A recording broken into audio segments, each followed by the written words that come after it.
नमस्कार दोस्तों, मैं हूं केशव खेरा और समय हो चला है आस्क 91 देखने का। हमने आपको बताया था कि हम हर हफ्ते आस्क 91 सेक्शन लेके आएंगे जिसमें हम आपकी सभी क्वेरीज को सॉल्व करेंगे। तो चलिए इस बार के जो कमेंट्स आए हैं उन पर नजर डाल लेते हैं और उनके आंसर भी मैं साथ साथ देता रहूँगा। पर ये वीडियो शुरू करने से पहले आपको बता दूं कि अगर आप हमसे चैट करना चाहते हैं तो यहाँ पर आपको हमारी आईडीज मिल जाएंगी या फिर मेरी पर्सनल आईडीज हमेशा की तरह डिस्क्रिप्शन बॉक्स में दी गई है। तो चलिए बिना किसी देर के आपकी क्वेरीज को सॉल्व किया जाए। अब हमारे पास एक ऐसा क्वेश्चन आया है जो कि बहुत ही इंटरेस्टिंग है, हालांकि ये मिथ है लेकिन फिर भी मैं आपको सॉल्व करके देता हूँ इसका आंसर। क्वेरी ये है कि अफजल खान हमसे पूछते हैं कि बारिश के मौसम में मोबाइल फ़ोन ऑन होने से मोबाइल पर बिजली गिरने के ज़्यादा संभावना होती है या फिर ये मिथ है। तो मैं आपको पहले बता चुका हूँ कि ये एक मिथ है। हालांकि चाइना में अगर आप देखेंगे तो कुछ जगह होर्डिंग्स लगी हैं कि बारिश के दौरान मोबाइल को ना इस्तेमाल करें, पर आपको बता दूं कि एकदम मिथ है। ऐसा एक दो बार हुआ है कि कोई बंदा मोबाइल यूज़ कर रहा था, उस पर बिजली गिर गई, बट वो मोबाइल ऑन होने की वजह से नहीं, वो कोइंसिडेंस हुआ है कि उस पर बिजली गिरी है। लेकिन स्टडी देखी जाए तो बिजली कभी भी लो एरिया पे नहीं गिरती। अगर आपके आसपास कोई हाई एरिया है, पेड़ है, एंटीना है, बिल्डिंग है, तो आपको कभी भी अट्रैक्ट नहीं करेगी बिजली। मोबाइल फ़ोन ऑन होने से बिजली का कोई लेना देना नहीं होता। मोबाइल फ़ोन ऑन होने पर बिजली नहीं गिरेगी आप पे, ऐसा कोई भी अभी तक फैक्ट सामने नहीं आया है। साथ साथ यहाँ पे आपको बता दूं कि अगर आप घर में मोबाइल फ़ोन को चार्जिंग में लगा के यूज़ कर रहे हैं या फिर आपने घर में लैंडलाइन यूज़ कर रहे हैं और अगर आप बिजली किसी भी नियरेस्ट टावर पे गिरती है तो वायर के थ्रू ट्रैवल होके आपके फ़ोन में बिजली आ सकती है, तब शायद आपके फ़ोन को नुकसान हो सकता है। और अगर बहुत तेज़ बिजली हुई तो शायद फ़ोन ब्लास्ट भी हो जाए। लेकिन अगर आपने वायरलेसली फ़ोन को इस्तेमाल किया है बिजली कड़कने के दौरान तो आपके फ़ोन पर बिजली नहीं गिरेगी, ये कन्फर्म है। अभी तक ऐसा कोई फैक्ट नहीं आया कि मोबाइल ऑन होने पर बिजली गिर जाए, तो ये मिथ है। कन्फर्मेशन अभी तक कुछ भी ऐसी सामने कहीं पर भी नहीं आई है। अगला क्वेश्चन जो हमें आया है वो है जीसी गेमिंग की ओर से, जो कि पूछते हैं कि 30,000 रुपए के अंदर गेमिंग, फास्ट चार्जिंग और स्मूथ चलने वाला स्मार्टफोन कौन सा है। तो भाई मैं आपको यहाँ पर बता दूं कि अगर 30,000 रुपए का आपका बजट है और आप एक दमदार स्मार्टफोन चाहते हैं तो मैं आपको सजेस्ट करूंगा कि आप Realme X2 Pro को कंसिडर कीजिए। जी हाँ, उसमें आपको मिलता है Qualcomm Snapdragon 855 प्लस चिपसेट, साथ साथ 50 वॉट की चार्जिंग स्पीड दे रही है, बहुत जल्दी चार्ज हो जाएगा आपका फ़ोन। और हाँ, कैमरा परफॉर्मेंस भी आपको उसमें पसंद आ जाएगी। 64 मेगापिक्सल का क्वाड कैम सेटअप इस फोन में आपको मिल जाता है।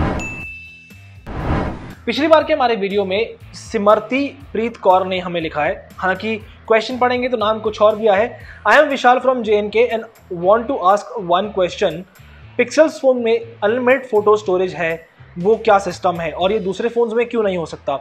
तो बहुत ही अच्छा क्वेश्चन है। आपको बता दूं कि पिक्सल फ़ोन में जो अनलिमिटेड स्टोरेज का ऑप्शन दिया है वो क्या है, वो ये है कि गूगल के जितने भी फ़ोन्स हैं उसमें गूगल ने एक प्लान दिया है गूगल यूज़र्स को, गूगल फ़ोन यूज़र्स को, कि आप कोई भी अपनी फ़ोटो या वीडियो गूगल फ़ोटोज़ में अनलिमिटेड स्टोर कर सकते हैं, वो भी एकदम रियल क्वालिटी पे। जिस क्वालिटी पे आपने क्लिक की है उसी क्वालिटी पे, ओरिजिनल क्वालिटी पे आप गूगल फ़ोटोज़ वाले जो आइकन होता है, ऐप होती है, उसमें आप ओरिजिनल क्वालिटी पे सेव कर सकते हैं। ये सिर्फ गूगल पिक्सल के यूज़र्स के लिए ही है। उसमें जो आपको 15 GB का डेटा मिलता है गूगल फोटोज़ में वो कंज्यूम नहीं होगा। गूगल पिक्सल ने ऐसा क्लेम किया है कि गूगल पिक्सल यूज़र अपनी सभी फोटोज़ और वीडियोज़ को ओरिजिनल क्वालिटी पे सेव कर सकते हैं। ये आप रेगुलर एंड्रॉयड स्मार्टफोन में नहीं यूज़ कर सकते। हाँ, अगर आपको रेगुलर एंड्रॉयड स्मार्टफोन में गूगल पे फोटो सेव करनी है तो उसमें एक सेकंड ऑप्शन होता है हाई क्वालिटी अनलिमिटेड फोटोज़। तो उसमें क्या होता है कि उसमें फ़ोटो थोड़ी सी कंप्रेस हो जाती है लेकिन आप अनलिमिटेड फ़ोटो सेव कर सकते हैं, वीडियो सेव कर सकते हैं कंप्रेशन के साथ, पर फिर भी क्वालिटी काफ़ी अच्छी मेंटेन रहती है और आपकी जो गूगल फोटोज़ की लिमिट है वो भी कम नहीं होती। 15 GB सेपरेट रहती है और high quality unlimited photos separate रहती है, बस कंप्रेशन थोड़ा सा देखने को मिलता है। और आप अगर चाहते हैं तो आप ट्राई करके देख लीजिए अपने फ़ोन में। अगला क्वेश्चन जो हमारे पास आया वो है रमेश सिंह की ओर से, जो कि पूछते हैं कि फ्लिपकार्ट से फ़ोन ऑर्डर किया था Realme X2 Pro जिसकी डिलीवरी 15 मई को दिखा रही है। उनको 53 दिन के बाद ये फ़ोन मिलने वाला है, तो वारंटी 12 महीने की होती है पर उनको 10 महीने की मिलेगी या फिर एक्सटेंड कर दी जाएगी। तो मैं आपको बता दूं कि आपको पता ही होगा कि सभी स्मार्टफोन मैन्युफैक्चरर ने, सभी स्मार्टफोन कंपनीज ने क्या किया है, लॉकडाउन की वजह से अपनी वारंटी को एक्सटेंड कर दिया है। 1 से 1.5 महीने सभी कंपनीज ने एक्सटेंड किया है। तो मैं आपसे कहूँगा कि एक बार आप कस्टमर केयर से पूछिए कि वारंटी एक्सटेंड होकर मिलेगी या फिर 10 महीने की मिलेगी। मेरे ख्याल से आपको एक्सटेंडेड वारंटी मिलेगी, क्योंकि सभी कंपनीज ने ऐसा अनाउंस किया था कि लॉकडाउन की वजह से सभी फोन्स की वारंटी एक्सटेंड की जा रही है। बट फिर भी आप एक बार कस्टमर केयर से जरूर पूछ लीजिए। अगला क्वेश्चन जो हमारे पास है वो सभी यूजर्स के लिए काफी इंटरेस्टिंग है और आप जरूर सुनिएगा। शीला दास हमसे पूछते हैं कि can we see budget 5G phones by 2021। तो आपको बता दूं कि ऐसे बहुत से चांस हैं कि आपको बजट प्राइस में भी 5G फोन्स देखने को मिल जाएंगे।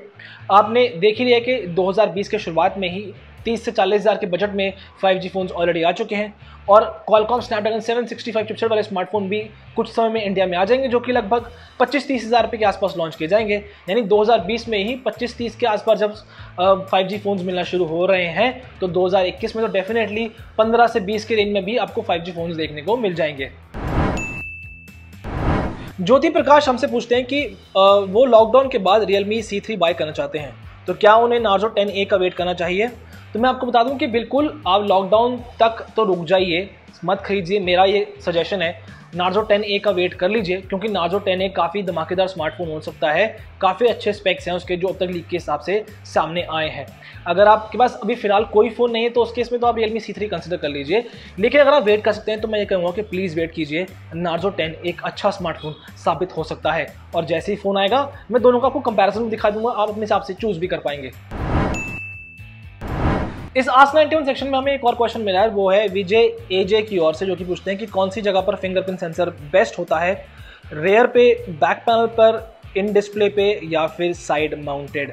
तो काफ़ी अच्छा क्वेश्चन है, बट ये डिपेंड करता है आपकी चॉइस पर। कोई बेस्ट ऐसा कभी नहीं कह सकता कि कौन सी जगह बेस्ट है, पीछे, आगे, साइड में, इन डिस्प्ले। हालांकि इन डिस्प्ले का थोड़ा नुकसान ये है कि वो डिस्प्ले के अंदर है तो जो सेंसिटिविटी है वो थोड़ी सी कम है as compare to physical fingerprint sensors जो साइड में या पीछे होते हैं या पहले नीचे बेजल्स के पास दिए जाते थे। इन डिस्प्ले फिंगरप्रिंट सेंसर थोड़ा स्लो होता है उनके कंपैरिजन में, लेकिन साइड में हो या पीछे हो या आपकी चॉइस है, आप कितना कंफर्ट से उसको यूज़ कर पाते हैं। मेरे हिसाब से साइड वाला अच्छा है, और जो नीचे पहले बेजल्स में फ्रंट पे आता था वो अच्छा लगता था मुझे, क्योंकि आपने फ़ोन अगर टेबल पे ऐसे रखा है, अब से उस पर अंगूठा लगाएं और फ़ोन अनलॉक हो जाता है, फ़ोन को उठाने की ज़रूरत नहीं पड़ती। बैक पैनल पर नुकसान ये है कि आपको फ़ोन उठाना पड़ेगा और फिर पीछे फिंगर लगानी पड़ेगी।